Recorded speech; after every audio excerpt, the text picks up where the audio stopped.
I'd love to know maybe an updated list of Mm. maybe the top 5 things somebody should never put on their face. Yeah, so let me think here. So one thing definitely I would not recommend would be alcohol or alcohol-based astringents. So back when you and I grew up, people were using alcohol as basically toners on their skin, and the idea is that you put that alcohol-based toner on your skin, and you wipe your whole skin off, and your skin feels so squeaky clean afterwards. But then you give it about 10 minutes, and then the face starts feeling drier and tighter and even uncomfortable. So then you would apply a moisturizer on top of that. And then people who have a lot of, let's say, acne and oily skin oftentimes would use these alcohol-based astringents and toners to try to basically get rid of all that oil. The problem with it is a couple of things. Number one, if you've got really oily skin, if you get rid of all that oil using something like alcohol, your skin is going to then notice that that oil is gone. And what does it do? It creates more oil. Mm. And so you get this kind of negative feedback loop that happens where your skin creates even more and more oil, and you're trying to clean it off more and more, and it just gets worse and worse.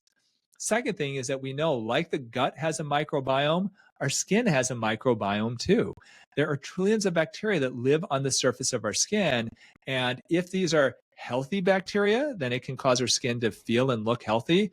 But if it's unhealthy bacteria, then it can create inflammation. It can create issues like eczema and things like that. And so, what you're doing if you're using alcohol is you're basically stripping your skin of these healthy gut bacteria or these healthy skin bacteria and causing you to have a potential higher risk of inflammation and even premature aging. So that would be the first thing that I would not apply on your skin. Second thing, and this is it's kind of funny, but it's a little unusual. Our menstrual blood. There is this trend towards using menstrual blood masks that people do, and they believe that that's going to make your skin healthier afterwards. But there's no science to show that that is the case. Menstrual blood contains more than just red blood cells. It contains white blood cells. It contains basically sloughed endothelium from the inside of a uterus. And it can contain bacteria and viruses and even fungi that can create an infection of your face. So you may see some people go online, they say, oh, this is great for your skin, and it definitely is not. Mm. What else? A third thing, oh, we're getting gross now, Doug. I don't know if your audience wants to hear this, but this is probably in the video, and I think you're talking of one of my most viewed videos that went viral, but it's I don't want to say the word for it, but it's basically a man's ejaculate. There are videos where people apply that on the skin saying that no, that's not good. You can get an STD from it. You can get infections. So stay away from that. Other things that you want to avoid applying to your skin. Let me think. There's something that's kind of interesting, and some of our natural health colleagues are really into it, is applying lard or beef tallow to the skin. And that's interesting because it's not an all bad or all good thing. Mm. So the idea really is that you can use lard or beef tallow as a moisturizer of the skin. It does contain some healthy fats that can be helpful for the skin itself. The reason why I'm not a huge fan of it is, number one, there are some people who will make it themselves. In general, there's a question about the shelf life of how long can it last on the shelf. It can potentially last up to a year, some people say, before it goes real rancid. But unlike, let's say, an actual skincare product, you don't have an expiration date on it. And so there's the risk of that. And so in general, if you're going to apply something like that and you want to go super natural and you like the idea of lard or beef tallow, then there are actual commercially available skincare products that do have it in it that are perfect for people who want to go in that direction. So I would go for that. Try not to DIY that. And then I think we have one more left. Let me Yeah. think. Yeah, What about like touching your face with your hands? Do you think that would fall into this category? Yeah, in general, because what happens is your hands have bacteria on them, depending on what you grab and stuff like that. So, in general, if you're going to be applying something to your face, definitely you want to wash your hands before doing that. One of the things that you find in people who have, adult, let's say, acne is an inflammatory process. Some of it is mediated by bacteria. If, let's say, you find that, geez, I'm an adult, if it's one thing if you're a teenager and you've got hormone fluctuations and stuff like that. I mean, that's hormonal. But if you're an adult and you're having unwanted acne, there are potential sources of it that you can impact yourself. So, for example, if you talk on your phone a lot and you've got acne on your chin, then it's possible that you're getting bacteria from your phone that is actually getting Hmm. on your skin and increasing acne that way. And so, washing your phone, keeping your phone clean is a good idea. Same thing with washing your pillowcases. If you've got issues with inflammation of your skin, if you've got acne, and you go, well, geez, I don't wash my pillowcases more than once a month or something, that's a bad idea because, especially if you go to bed with wet hair, your pillowcase can be a breeding ground for bacteria. And so, changing your pillowcase regularly, limiting the amount of times you go to bed with wet hair, also is very important. And so, those are some of the things definitely you want to watch out for. And Um, you should go One ahead. final thing, actually, if you're saying, okay, what should you not put on your face? There is and I was on the Live with Kelly and Mark show yesterday. And one of the things that we covered were things not to put on your face. And one of the things that Kelly and Mark both do is they put toothpaste on their pimples. There Huh. is this belief that putting toothpaste on your pimples at night can, when you wake up, the pimple is smaller and it's dried out. And that's just not the case. Toothpaste can be very irritating to the skin. There used to be an ingredient called triclosan that was in toothpaste that was actually a drying agent. That is no longer in toothpaste anymore. If you've got a breakout, if you've got a pimple and you want it to be smaller in the morning, if you've got an activity to go to, simple thing, there are pimple patches that you can buy at most drugstores. Or if you don't have time for that, if you just take one of those small circular band-aids and you put that over it, that by actually covering a pimple, it can help reduce inflammation. And in the morning, that pimple is smaller. And so regarding like getting rid of things like pimples and acne, is there anything you would recommend like from a daily perspective to make sure that people are doing what they can Yeah. to prevent Yeah. and reduce acne? So acne, when you think about it, it is an inflammatory process. And once again, hormones can play a huge part of it. So you see a lot of acne, obviously, in children as they're going through puberty, but you also see it in women who go through perimenopause. They start having acne issues that even if they've never had acne before in their life. And so hormonal issues can be one part of it. Taking that out of it, because that's something you want to speak with your doctor. What can you do just daily, activity wise, and maybe diet wise that can impact it? Well, the first thing is going to be lowering the amount of inflammatory foods that you eat. And so, what are some of the most inflammatory foods? Well, sugar. Sugar is huge. So, trying to avoid foods with added sugar. Uh, to me, that does not include fruits, and because I know in some circles there are some people who are anti-fruit because fruit contains fructose. But you also have so many good things in fruit, from vitamins and phytonutrients and fiber, that I don't think fruit technically contribute. You can't eat too many blueberries and cause yourself to have acne. Right. But once again, sugar, foods that are filled with sugar can be pro-inflammatory, and that can definitely worsen acne. So reducing the amount of sugar that you eat is good. A second group of foods that can be inflammatory is dairy. And there are studies that show that reducing the amount of dairy you eat can improve, especially adult acne. My wife is a pediatrician, and for years, she encouraged her moms and dads to give their kids milk. That's kind of what the general recommendations in standard pediatrics is.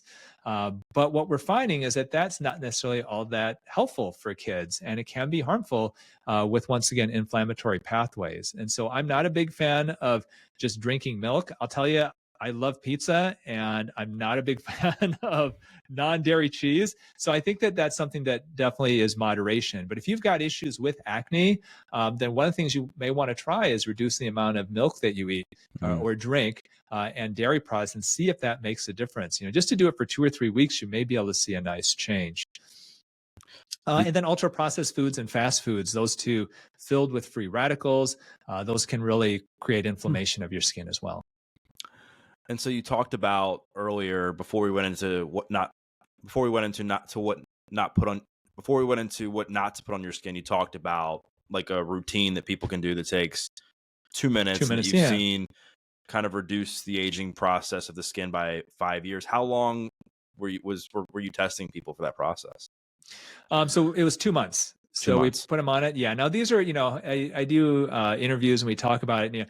This is something where, if, let's say, just throw somebody out there, Angelina Jolie or Kylie Jenner started doing this skincare routine. Are they going to look 5 years younger afterwards? Well, no, because they've got really, really nice skin. Yeah. So we're talking about the average person who maybe hasn't taken great care of their skin.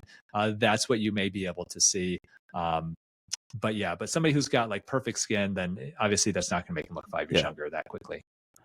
So from a lifestyle perspective, other than nutrition, what are some of the other things that you have people focus on, again, on like a daily or weekly basis to make sure that they're optimizing the aging process and making their Yeah. skin look as good as possible?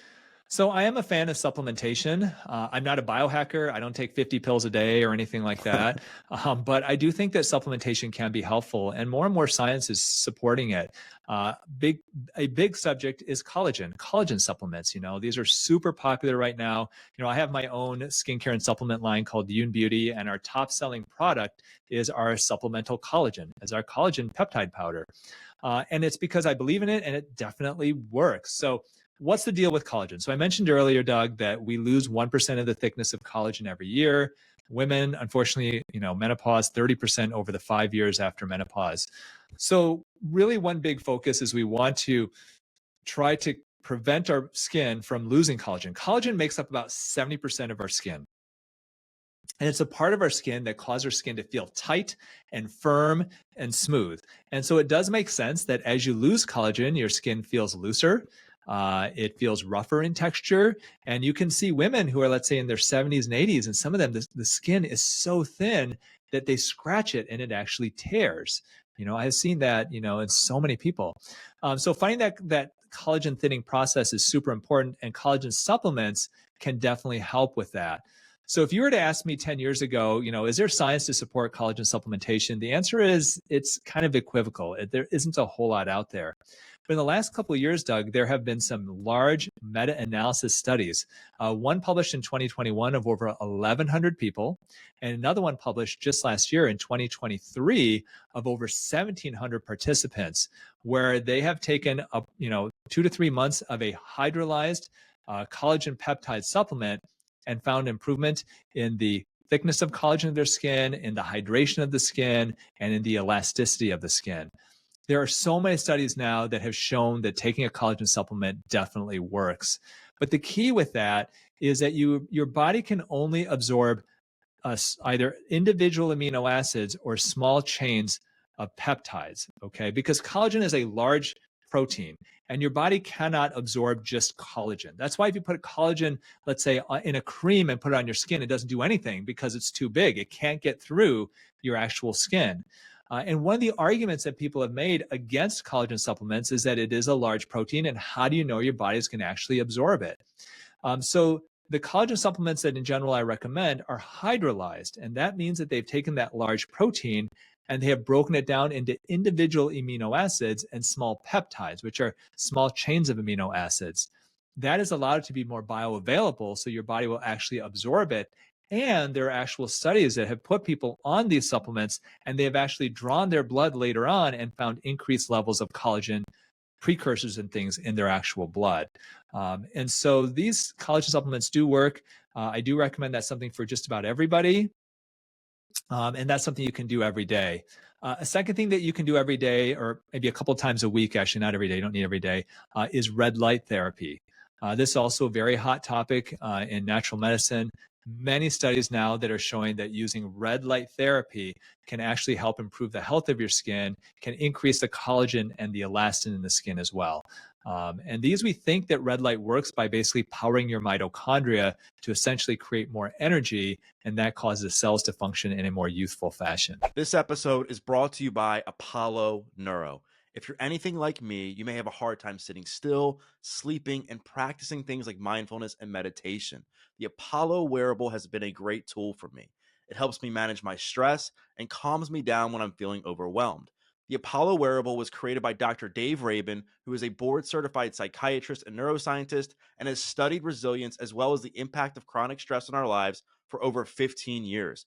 By using soothing vibrations, the Apollo directly engages with your body's nervous system to naturally regulate stress responses and promote a state of calm. The Apollo is more than just a wearable. It's a lifestyle enhancer designed to support overall wellness and well-being. When my stress is regulated, I sleep, function, and perform better. I highly recommend you check it out. And when you go to apolloneuro.com/Doug, you can save 15% off an Apollo wearable. Again, that's APOLLONEUR.com/Doug to save 15% off an Apollo wearable. Now back to the show.